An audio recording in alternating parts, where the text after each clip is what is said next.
Have you ever noticed how easily we toss big psychological terms around these days? We sit with a close friend over coffee, and within just a few minutes, someone gets labeled as toxic, a narcissist, or a psychopath. It happens so fast that these heavy words almost feel weightless now, like everyday noise. But what if that constant, quiet exhaustion you feel after being around a certain person isn't just internet hype? What if it is a soft signal your heart and mind are trying to give you? Welcome back to Slow Down with Brenda. If you are joining us for the first time, this is a space where we take a gentle breath, step away from the daily hurry, and look at human nature with a bit more clarity and a lot more kindness. Maybe you've had one of those evenings where you finally come home, sit down on the edge of your bed or in your car, and realize you aren't just physically tired. You didn't get into a shouting match, nobody yelled at you or slammed a door. Yet your shoulders are hunched up toward your ears, your chest feels slightly tight, and your body feels as though you just carried an uncomfortably heavy backpack up a steep hill. The hardest relationships are not always the loudest ones. More often, they are the ones that quietly persuade you to question yourself instead of questioning what just happened. Long before your mind can organize the evidence into a clear explanation, your body has already begun carrying the weight.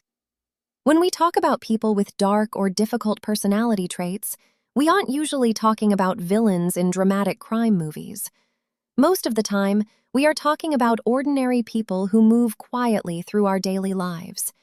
It might be a manager at work who always makes you second-guess your effort, a relative at family dinners whose compliments always carry a hidden bite, or a neighbor who acts sweet until you gently set a boundary. When behavioral researchers look at these challenging dynamics, they often point to three quiet threads that weave together: a subtle layer of hostility, a constant pull of manipulation, and a deep, underlying coldness. When these three elements exist together, the natural sense of safety and cooperation in a relationship disappears, and an unspoken, exhausting competition takes its place. Hostility doesn't always look like anger. Quite often, it wears a very polite smile. It shows up in tiny, passive-aggressive remarks disguised as casual jokes, or a gentle doubt planted right when you share a small win you felt proud of. Manipulation, at its core, is simply the willingness to use other people to reach a personal goal. It is shifting or bending the truth just enough to guide how you think, feel, or act without ever asking for your honest consent. You end up making choices that serve them while slowly losing touch with what you actually wanted. But perhaps the hardest piece to sit with is emotional coldness. Coldness is not just making a mistake or having a bad day. We all have moments when we are tired, irritable, or inadvertently insensitive. We say the wrong thing, we realize it later, and our heart aches a little because we care about the impact we had. Coldness is different. It is the absence of that quiet ache. It is knowing that a word or an action hurt someone else and simply not caring. It is the silent internal choice that says, "My comfort matters, but yours does not." When you live or work around this combination, the most draining part isn't even the behavior itself. It is the deep confusion it leaves behind inside you. You start questioning your own memory. You ask yourself if you are being too sensitive, if you somehow misread their tone, or if you are secretly the problem. That inner doubt is heavy. It fractures our peace and makes us feel much smaller than we actually are. One of the quietest signs of an emotionally healthy relationship is that you leave it feeling more like yourself, not less. Healthy people may challenge you, disagree with you, or even disappoint you from time to time, but they do not repeatedly leave you feeling disconnected from your own judgment. Recognizing these traits isn't about pointing fingers, collecting labels, or judging people from a distance. The moment we start dousing everyone in harsh labels, we build walls instead of understanding. Rather, learning how these patterns operate is about giving yourself permission to trust what you feel. It is about understanding why your nervous system feels so tired around certain dynamics, so you can stop blaming yourself for feeling overwhelmed. We don't need to fight these dynamics with more aggression or matching hostility. When we understand what is actually happening underneath the surface, we can begin to untangle our emotional energy from their behavior. We can step back, take a deep breath, and realize a simple truth. Another person's lack of empathy may explain your exhaustion, but it never defines your worth. Their inner world is theirs to carry. Your peace is yours to protect. As we look deeper into how these quiet patterns show up in our daily lives, we often encounter people who wear a very polished mask. When we hear about traits that lack empathy or guilt, our minds naturally jump to extreme movie characters or dark thrillers. But in the real world, these behaviors look much less like a movie monster and much more like an engaging, well-dressed neighbor or coworker. Researchers sometimes call this the mask of sanity, a smooth, agreeable exterior that covers a very different inner reality. On the outside, someone moving through life with these traits can be remarkably charming. They might be the most engaging person at a dinner party, the one who knows exactly how to make a whole room laugh, or the team member who always seems full of bright, exciting energy during meetings. They possess a superficial warmth that draws people in effortlessly. You might walk away from your first few conversations with them feeling genuinely delighted, believing you've met someone exceptionally fun, warm, and attentive. Yet, if you pause after the conversation ends and look a little closer at what was actually shared, you often notice a subtle emptiness. The charm was present, but the real heart was missing. The warmth was an exterior layer, like a well-crafted coat, rather than a deep anchor inside them. Beneath that pleasant surface lies a quiet combination of reckless choices, boundary crossing, and an absence of genuine regret. One quiet difference is this. Genuine warmth usually leaves you feeling calmer after the conversation. Charm, on the other hand, often leaves you replaying the conversation, wondering why someone who seemed so kind also made you feel slightly unsettled. Warmth creates safety. Charm can create fascination. The two are not always the same thing. Recklessness in everyday life doesn't always look like wild or dangerous adventures. Often, it shows up as a casual carelessness with other people's time, energy, or emotional peace. It is the friend who makes big, grand promises with absolute confidence only to forget them the very next day without a second thought.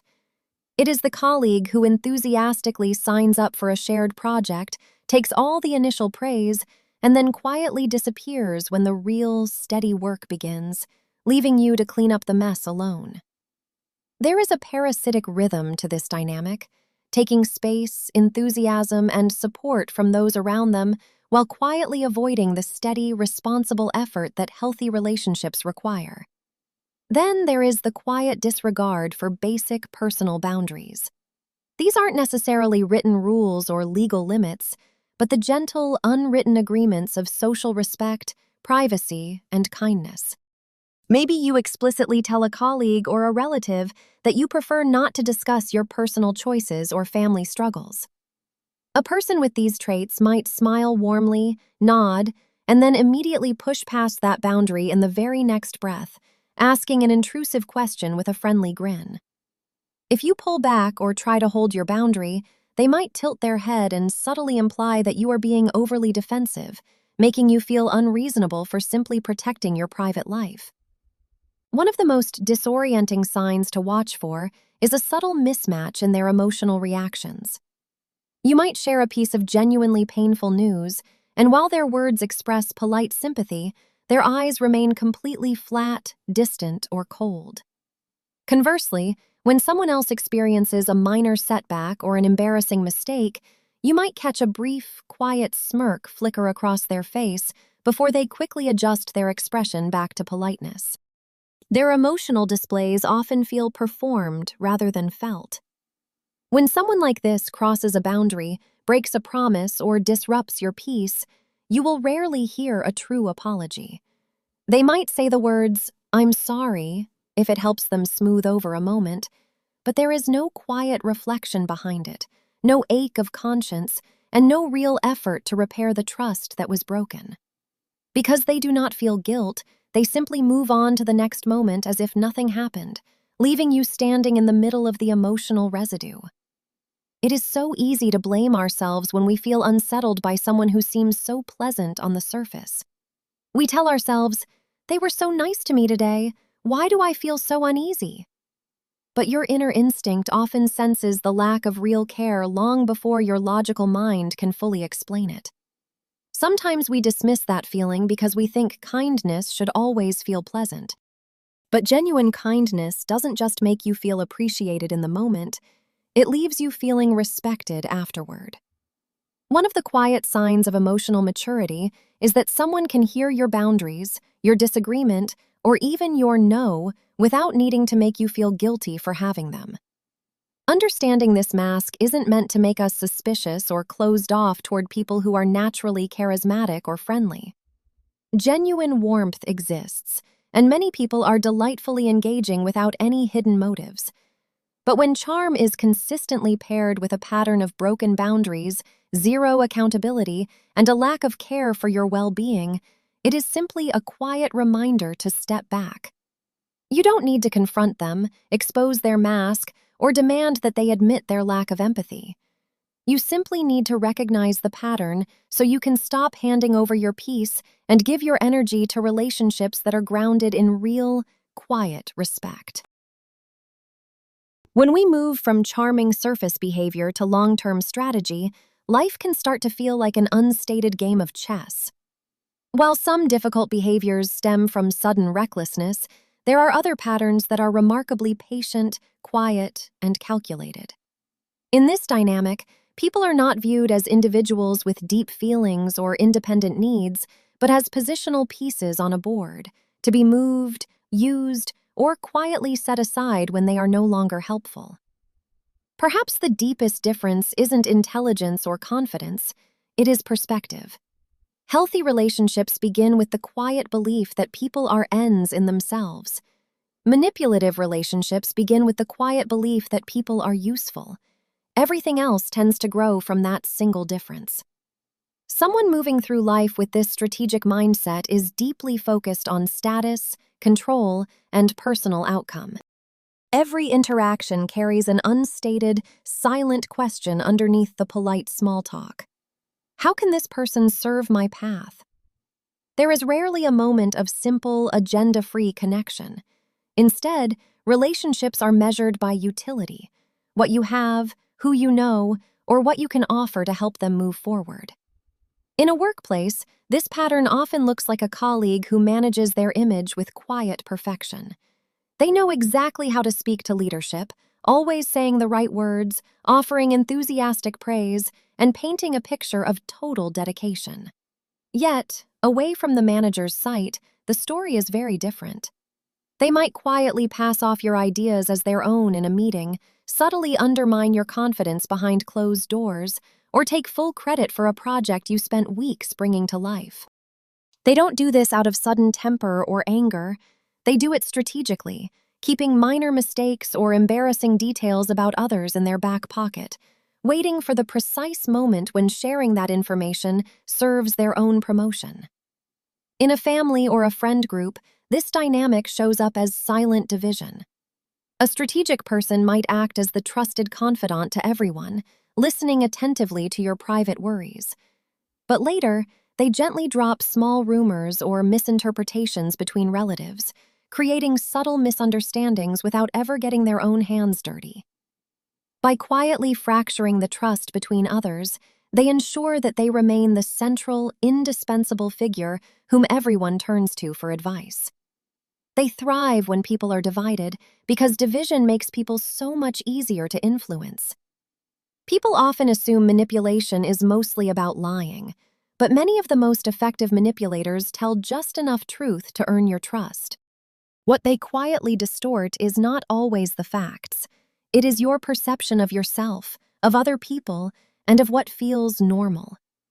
Woven right alongside this calculated strategy is a deep sense of entitlement. The firm, unspoken belief that their needs, their time, and their feelings are naturally more important than anyone else's in the room. Some people show this entitlement loudly, boasting about their achievements and demanding constant attention. But for many others, it is much quieter and more fragile. They carry a very delicate ego that cannot handle even the smallest piece of gentle feedback. If you disagree with them or set a simple limit, they don't just feel disappointed, they feel personally attacked, and their reaction can be cold, bitter, and surprisingly sharp. What makes these dynamics so confusing early on is that they almost never begin with hostility or arrogance. In fact, they usually start with intense warmth and praise. In early interactions, someone with these strategic traits can feel amazingly supportive and attentive. They might shower you with compliments, agree with everything you say, and make you feel like you are the most insightful person they have ever met. They create a sudden, beautiful sense of closeness that draws you in completely. However, as weeks turn into months, the weather in the relationship quietly changes. The very same person who was once so attentive gradually becomes demanding, cold, or dismissive. The moment you offer a gentle piece of constructive feedback, set a basic boundary, or simply stop giving them all your energy and praise, the warmth vanishes. It is replaced by an icy distance, subtle guilt trips, or intense resentment. Because their self-image cannot tolerate being questioned, they will quietly shift the story until you end up feeling responsible for their bad mood. Living or working alongside someone who plays these emotional mind games leaves you constantly walking on eggshells. You find yourself spending an immense amount of mental energy managing their moods, carefully choosing your words, and tiptoeing around their pride just to maintain a fragile, temporary peace. You end up feeling exhausted, not because you did something wrong, but because you are trying to keep up with a game you never agreed to play. The moment you realize someone is asking you to constantly manage their reality instead of simply living your own, something important becomes clear. Peace was never going to come from playing the game better. Peace comes from realizing you were never meant to play it at all. Realizing that a strategic game is happening around you is actually the first step toward reclaiming your freedom. You do not need to outsmart them, play their game, or try to convince them to treat you fairly.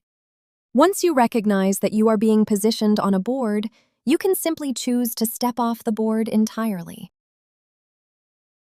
So how do we navigate these complex human dynamics without losing our own tranquility?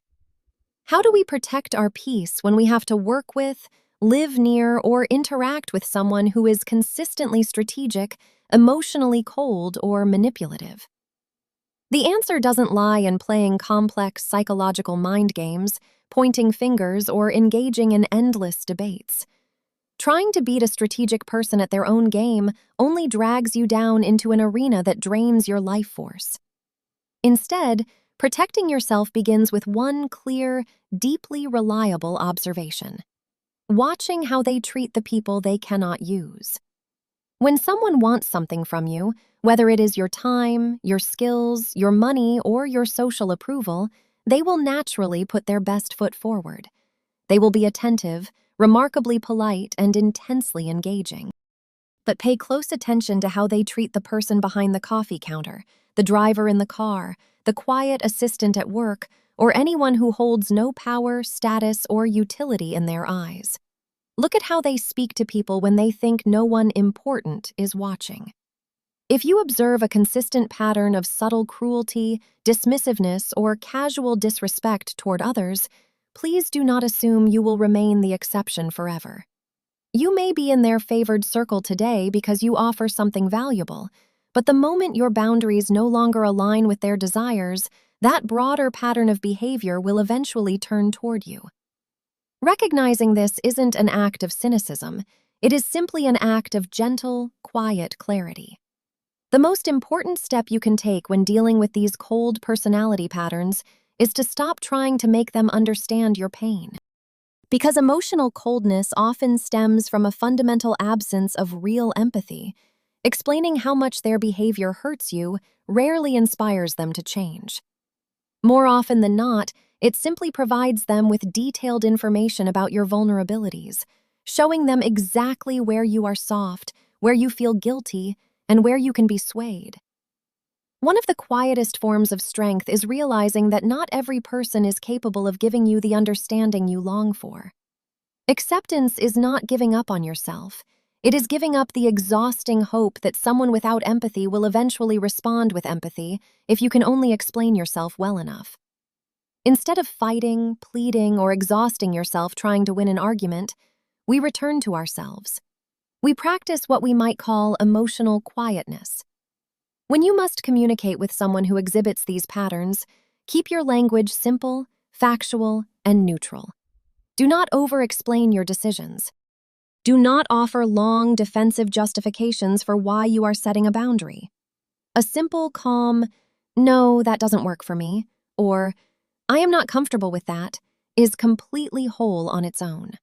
Remember, you do not need to prove that they are wrong, toxic, or selfish in order to justify stepping back. You do not need to secure their admission of fault to earn the right to protect your own well-being. Your peace does not require their stamp of approval. Your peace is valuable simply because it is yours. When you stop expecting an emotionally cold person to offer warm validation, a subtle shift happens inside you. You stop waiting for them to change, and you start taking responsibility for your own emotional ecosystem. You realize that while you cannot control their lack of care, you have complete control over how much access they have to your heart. To close our reflection today, I want to leave you with one small, practical action you can carry into tomorrow. Think of one situation or relationship in your life right now where you feel constantly drained, confused, or pressured to over-explain your presence. Tomorrow, when that dynamic presents itself, practice taking one slow, deep breath before you respond. And in that brief moment of pause, choose to give yourself the validation you were hoping to get from them. Remind yourself quietly, "I am allowed to protect my quietness. I do not need to explain my peace away." Perhaps that is what emotional freedom quietly looks like. Not convincing everyone to understand you, not winning every misunderstanding, simply reaching the point where your inner peace is no longer dependent on someone else's permission.